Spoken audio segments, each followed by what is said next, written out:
আসসালামু আলাইকুম, সবাই কেমন আছেন? অনেকদিন পর আজকে আমাদের ছাদ বাগানে আসলাম। আর আমাদের ছাদ বাগানে দেখাবো কি কি গাছ আছে আমাদের সাথে। এদের ফার্স্টে দেখাচ্ছি এখানে ছোট্ট একটা জাংলা, গ্রামের ভাষায় যেটা বলে, সেটা আমরা একদম অপরিপূর্ণভাবে রেখে দিয়েছি, কারণ এটা আমরা একদমই পারি নাই। এটা আমার জানমায়ের আর আমার মার কাহিনী, কারণ তারা কখনোই ছাদ বাগানে এরকম জাংলা করে নাই। ওইদিকে একটা দেখাচ্ছি, দাঁড়ান।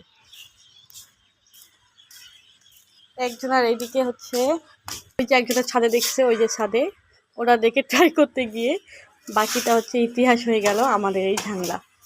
তারপর এই ঝাংলার এই অবস্থা। এখন আমি দেখাবো কি কি গাছ আছে। প্রথমে হচ্ছে এখানে মরিচের গাছ, তারপর এটা হচ্ছে করলা গাছ। করলা গাছ প্রায় ঝুলে গেছে, কারণ এখানে তেমন কিছু নাই যে করলা গাছটা উঠে যাবে। আর এরকম ঝাংলার মধ্যে একদমই করলা গাছ হবে না। তবুও কেমনে কেমনে একটা লাউ গাছ হয়েছে, কারণ ঝুড়ে পড়া একদম একটা হচ্ছে ঝাংলা। আর এখানে আমার জামাই আরও পরিচর্যা করতেছে তার গাছগুলো, কারণ তো টুকটুক করে করতে হবে। এই যে কি করতেছে বলো? কাজ করছি। কি কাজ? এই যে ঘাস পরিষ্কার করতেছি। এই যে ঘাস পরিষ্কার, কয়েকদিন ধরে টানা বৃষ্টি হচ্ছে আর এই গাছগুলো এরকম অবস্থা।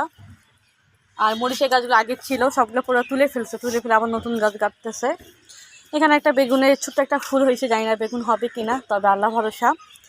আর এখানে এই যে আমাদের আম গাছ, বিখ্যাত আম গাছ। এটা এই আম গাছ দেখার জন্য অনেকে চলে আসে। এই যে আবার ওই যে এখন কি বলে, ফুল আসছে, আবার ছোটো ছোটো আম হয়েছে, আমের সিজন শেষ, তবু আম হয়েছে।